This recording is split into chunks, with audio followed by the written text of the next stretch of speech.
Welcome back to the deep dive. We've got a really fascinating one for you today. We absolutely do. Yeah, we are looking at a massive 1-hour transcript from the YouTube channel Learn English Lab. Specifically, a video titled Improve Your C1 English. Right, which sounds like just an advanced language practice tool on the surface.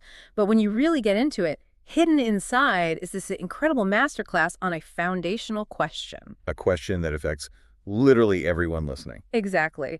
We are looking at how the tools we use, from the smartphone glowing in your pocket right now to the invisible syntax of your mother tongue, how they actually rewire the physical structure of your brain.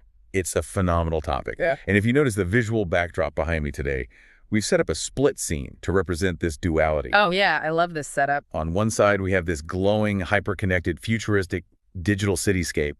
And then on the other side, an ancient, sprawling library filled floor to ceiling with heavy linguistic texts. It perfectly captures the two worlds we're bridging. It does. And we want to set the stakes for you right now, right at the top of the show, because this really matters.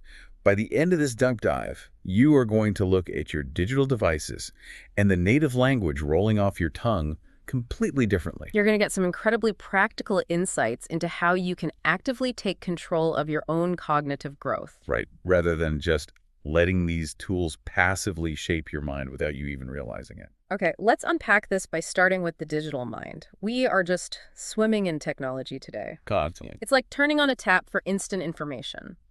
So the big question we have to grapple with first is this constant digital connectivity making us smarter, or is it fundamentally making us lazier? It's the ultimate modern dilemma. Yeah.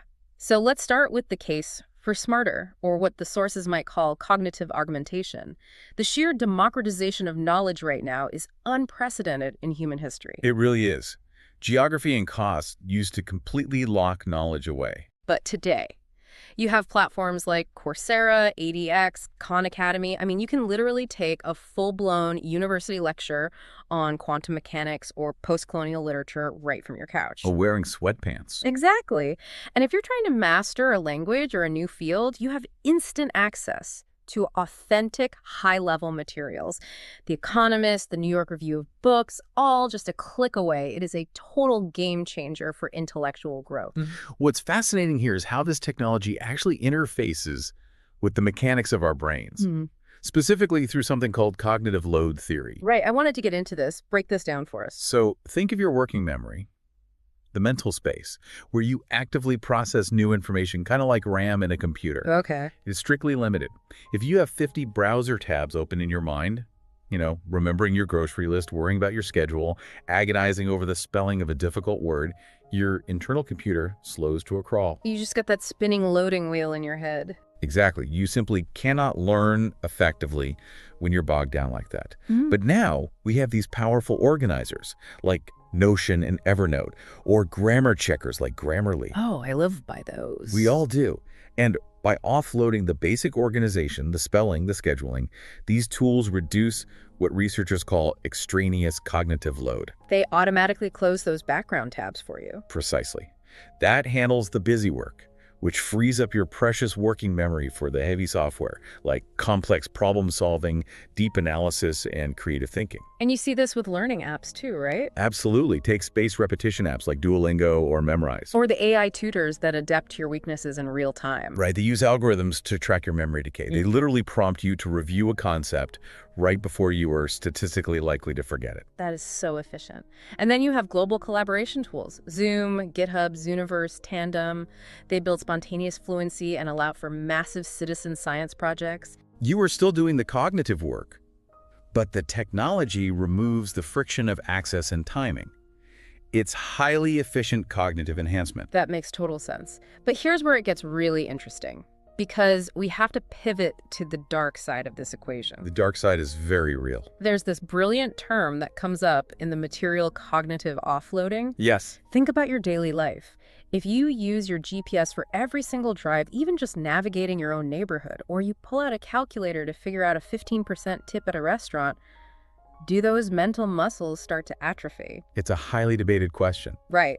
If we rely completely on translation apps without doing the mental struggle ourselves, are we actually learning anything at all? That is the crucial risk. Hmm. And this connects perfectly to the psychologist Daniel Kahneman's dual process theory. Oh, System 1 and System 2 thinking? Exactly. Hmm. Kahneman describes these two distinct modes of human thinking. System 1 is fast, automatic, intuitive. It requires almost zero effort. Like reading a billboard as you drive past it. Right. System 2, on the other hand, is slow, effortful, analytical, and deliberate. Like trying to solve a complex math problem or parse a dense legal contract. Exactly. Now, technology, by its very design, the quick Google searches, the endless algorithmic scrolling, pushes us constantly toward that easy, fast System 1 thinking. Because quick answers feel great. They do. They give us a little hit of satisfaction. But they come at the direct expense of System 2 thinking, which is where deep learning, retention, and critical thought actually happen. I mean, think about the last time you tried to read a physical, dense book.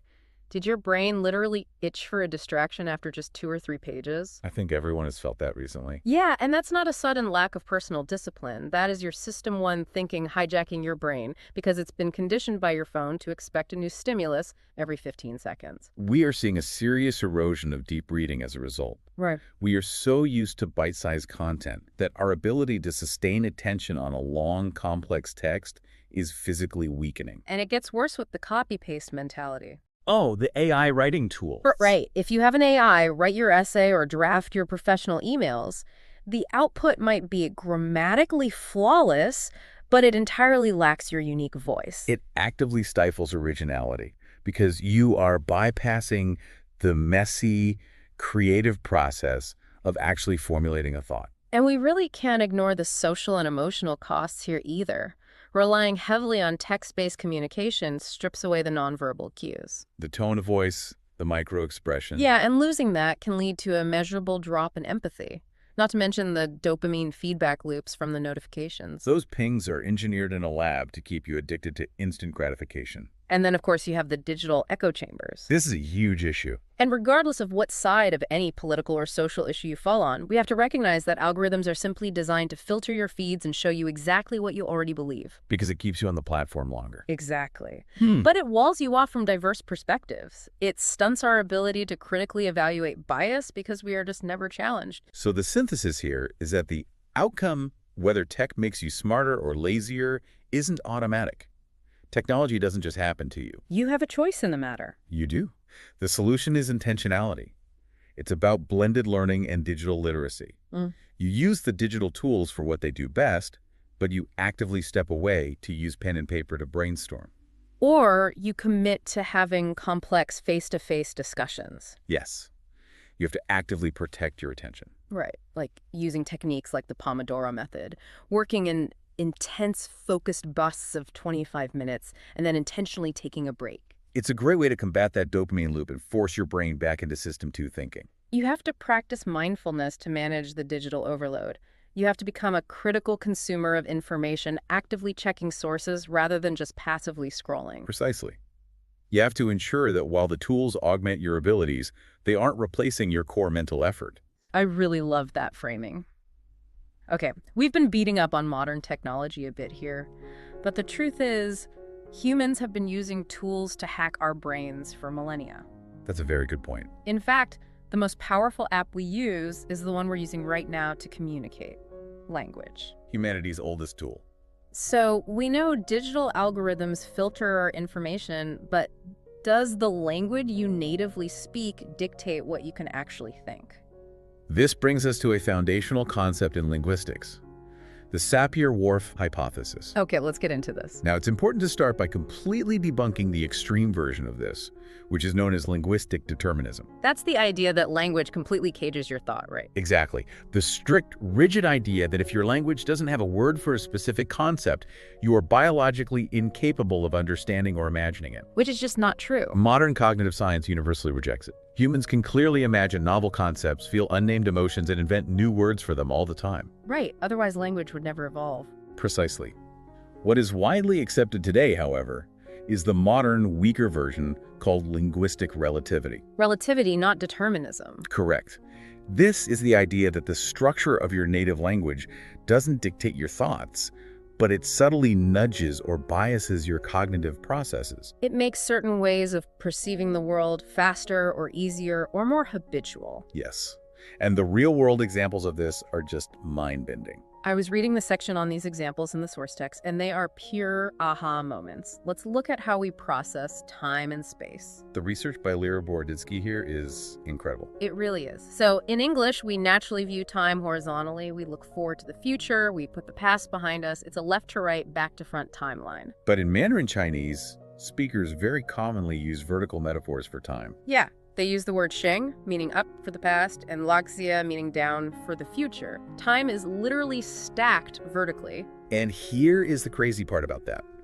When researchers test this, Mandarin speakers process temporal information measurably faster when the visual cues on a screen are arranged vertically. While English speakers process it faster when it's arranged horizontally. Exactly. Language literally changes the speed of your visual processing. How is that even possible? It happens because the language builds highly efficient neural pathways for specific spatial metaphors. And that perceptual speed advantage extends to how we see color, too. Oh, the Russian blue experiment. I love this one. It's a classic. In English, we have one broad, basic category for the color blue. We just add modifiers if we need to, like light blue or dark blue. But it's all still just blue. Right. But Russian enforces two distinct mandatory linguistic categories. You have sinikli for dark blue and goluboy for light blue. You can't just say blue. You have to pick which one. Exactly. Because Russian speakers are linguistically trained from childhood to treat these as fundamentally different colors, as different as red and pink are. To an English speaker, experiments show a real physical difference. They actually visually discriminate between those specific shades measurably faster than English speakers do. The linguistic boundary creates a literal cognitive enhancement in visual perception. It is genuinely like a built-in superpower. And speaking of superpowers, the research on absolute navigation absolutely blew my mind. The Gugu Yimithir people in Australia. Yes. So in English, we use egocentric directions. My left, your right, directly in front of me. The directions change based on where I'm facing. It's all relative to the speaker. Right. But the Gugu Yimithir exclusively use cardinal directions. North, south, east, west. And they use this even for small-scale space. They wouldn't say, oh, there's an ant on your left leg. No, they would say there's an ant on your southwest leg, which is just wild to think about. If we connect this to the bigger picture, think about the immense cognitive demand that places on a speaker's brain. You'd have to know exactly where you are at all times. Exactly. To speak that language correctly from childhood, you must maintain a constant, absolute spatial orientation to the earth. No matter where you are, whether you are in a dark room or a dense forest. And as a result of this constant background linguistic training, speakers of this language possess a profound ability for dead reckoning. They can navigate without landmarks simply because their language forces their brain to always know exactly where they are in physical space. And it's not just vocabulary that does this, right? It's the hidden biases of grammar, too. Yes, grammatical gender is a perfect example of that. Oh, right, where languages assign a gender to inanimate objects. Take the word for bridge. In German, the noun for bridge is feminine, but in Spanish, it's masculine. And this actually changes how they view bridges. It does. When researchers asked German speakers to describe bridges, they overwhelmingly reached for adjectives associated with femininity. They called them beautiful, elegant, fragile, peaceful. While Spanish speakers, looking at the exact same bridges, described them using masculine-associated adjectives. They called them strong, sturdy, towering, dangerous. So if I'm building a bridge, I probably want the Spanish architects describing its structural integrity, not the German ones. It's a perfect, lighthearted illustration of a deep truth. The grammar assigns a sort of personality to the object, subtly coloring how speakers conceptualize it in the real world. Are there other examples of grammar doing this? Oh, absolutely. Consider a grammatical feature called evidentiality in the Turkish language. Evidentiality, what does that mean? In Turkish, you cannot simply state a fact about the past, like John went to the party, without the grammar of the verb itself, forcing you to encode exactly how you acquired that information. Wait, so the verb changes based on how I know the story? Exactly. The verb ending changes depending on whether you physically saw John at the party yourself, whether you heard a rumor from someone else that he was there, or whether you merely inferred it because his coat is missing from the hallway. That is incredible. The grammar demands you specify your source. Yes. Consequently, it grammatically enforces a lifelong habit of source checking and evaluating evidence that speakers of English simply aren't forced to do by their syntax. So what does this all mean for us? It means our entire cultural lens is wrapped up in our vocabulary and our grammar. It's baked right in. Think about English idioms like time is money or spending time. That phrasing subtly enforces a cultural focus on sheer efficiency, treating time as a quantifiable, spendable commodity. And then you look at other languages and find these beautiful, untranslatable words that reflect entirely different cultural priorities. Right, you have the Danish concept of hygge, which prioritizes cozy contentment and warmth. Or the Japanese mono no aware, which is a bittersweet, gentle awareness of life's fleeting beauty. The German schadenfreude, finding pleasure in another person's misfortune. Or the Portuguese saudade. And saudade is a great example to unpack here. It really is. It translates roughly to a deep, melancholic longing for something or someone absent. And having these precise words matters deeply for your mental health. This brings in the work of psychologist Lisa Feldman Barrett, Yes, she studies a concept called emotional granularity. which is the idea that having a richer, highly specific vocabulary for your feelings doesn't just help you communicate better with others, it actually improves your internal emotional regulation. Imagine going through a really tough breakup. If the only word you have for your internal state is sad, your brain has very few tools to process the nuance of that pain. But if you have a word like saudade, you can actually categorize that complex mix of love, loss, and nostalgic longing. By giving you the linguistic tools to finally parse your emotional landscape, you can manage your psychological well-being far more effectively. That is incredibly powerful. And language doesn't just help us process emotions, it actually shifts our entire cognitive style. You see this clearly in Richard Nisbet's research comparing analytical and holistic thinking. Right. So English has a very strict subject-verb-object structure because English forces you to name the specific subject first, like, the fish is swimming. Your brain literally spotlights the individual actor. It nudges English speakers toward an analytical cognitive style, focusing on the parts rather than the whole. But Chinese relies heavily on context and often drops subjects entirely. If you look at a picture of a pond, the Chinese speaker's brain acts more like a wide-angle lens. They take in the water, the plants, the relationships, and the fish all at once. The language nudges them toward a holistic cognitive style, focusing on the entire environment. It's wild how the structure of the sentence dictates the focal point of the mind. And for those listening who manage more than one language, there's a distinct, measurable, multilingual advantage. Absolutely.